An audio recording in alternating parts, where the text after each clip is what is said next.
Welcome to the Tech and Real Estate News Podcast, where we dive deep on recent trends within real estate and technology. I'm your host, Ariel Herrera, your fellow data scientist and real estate investor with the AnalyticsAriel channel. Today, we will cover 3 topics. First, 6 rental application mistakes to avoid at all costs. And this is relevant for whether you are currently a landlord or you're looking to become one. Second, experts don't believe we are in a housing bubble. And there'll be some stats that Zillow pulled from several different experts. Lastly, real estate fund backed by Goldman Sachs acquires entire community of 146 single-family home. And we'll dive further into that. All right, let's get started.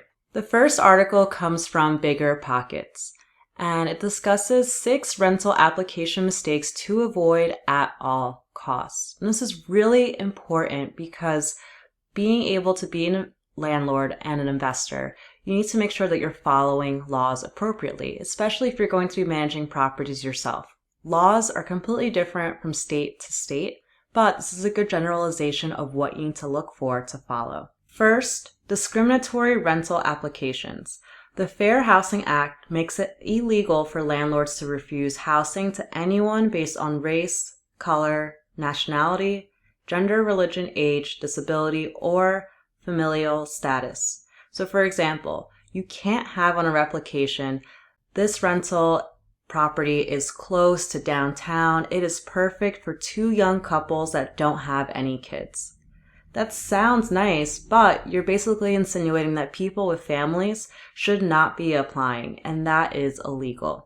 However, it's not against the law to discriminate against a potential tenant based on smoking or pets. But do watch out, because if it is an emotional pet, then that could also be discriminatory. Second, discriminatory rental denial letter. So say if you have a pool of tenants, maybe 10 to 15, you're going to select one, and for the others, you need to give them a reason why they were not selected.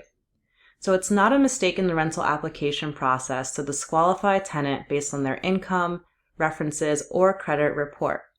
If a tenant lies in the application, that is a valid reason enough to just reject their application. However, the rental application cannot mention anything discriminatory. For example, you can't deny a tenant, say if you have a property that's in a Dominican neighborhood, and your reason is, I think you would feel uncomfortable because you're not a part of the majority race, and it can be a lot of people speaking Spanish, so I suggest you go to this neighborhood instead. That's completely illegal. That should be their decision if they want to live in that neighborhood or not. Number 3, ignoring the law on rental application fees. Some states actually don't allow you to charge tenants fees when they're applying to your rental, which to me is mind-blowing, but it may be required to refund fees as well if you deny the tenancy. So for example, Massachusetts, as of August of 2014, landlords may not collect application fees from applicants. So make sure you follow your state laws, which you could search quickly in Google. Number 4, charging too much for the security deposit. Many states have rent control laws that regulate security deposit amounts. These regulations control how you can collect the security deposit, how to hold the money, and when to return it. For example, under California landlord-tenant laws, a landlord may charge a renter the equivalent of 2 months' rent for the security deposit if the residence is unfurnished, and 3 months' rent if the residence is furnished. This also changed based on if the tenant is an active duty service member, where in that case, you can't take as much of a security deposit. So again, make sure you check your state's rental laws for security deposit. Number 5, setting the wrong rental rate. This is one of the worst mistakes to get wrong. Remember, we're investors looking to make a profit, and rental rate impacts our revenue and profitability. If a rental rate is too high for the market, then it will have a low amount of applicants and thus less quality tenants. On the other hand, if the rental rate is too low, we may not profit at all. What could happen is maybe we're only making $50 a month after income and expenses. And what if the water heater breaks? We're not going to be able to replace it with just $50 cash flow. So make sure that you use sites like Rentometer so that you can see what the rental rate is going for in your area. I like to couple this also with Facebook Marketplace, Craigslist, and then also using Zillow's tool to see what the estimated rent is. And lastly, for 6 rental application mistakes to avoid at all costs, number 6 is accepting illegal or incomplete rental applications. It is necessary that tenants complete every section of the application. Do not let them skip parts, and also don't let them not fill out the application at all. I've had instances where people have applied and it's a couple, and one of the people within the couple says, I can't fill out the application for whatever reason, but I can give you 3 months rent upfront in cash. Now, if you're a landlord who's maybe behind in payments, this could sound very enticing, but this should not be the way to go. I suggest to request tenants to apply via a digital application. That way it's standardized. So no matter if they're found your listing through Facebook, Craigslist, Zillow, I always tell them, thank you for showing up. The next steps is to apply via Zillow Rental Manager. There you can make an application for $30, and you'd be able to apply not just to this listing, this property, but to other properties without having to pay that $30 each and every time. And that's really preferable to prospective tenants. So make sure that as you're managing your own property that you're aware of these potential pitfalls. Article number 2 talks about how experts don't believe we are in a housing bubble. And this is super relevant right now as of June 2020 because we've seen interest rates start to skyrocket. Already we had limited inventory, so now buyers are really constrained. 1, they can't even find houses that would be preferable to live in. And 2, even if they wanted to make an offer, these houses, these properties are now too expensive for them because their mortgage payments would be too high with high interest rates. So a lot of people out there are saying, there's going to be a crash. There has to be some sort of crash that occurs. Well, the crash will be in real estate transactions, meaning that less deals will occur. So maybe more agents, lenders, and those who are tied heavily to that business will have less revenue, but in general, this doesn't mean that home prices are going to dip. So Zillow did a survey of over 100 housing experts, and they found that 60% of them believe we aren't in a housing bubble.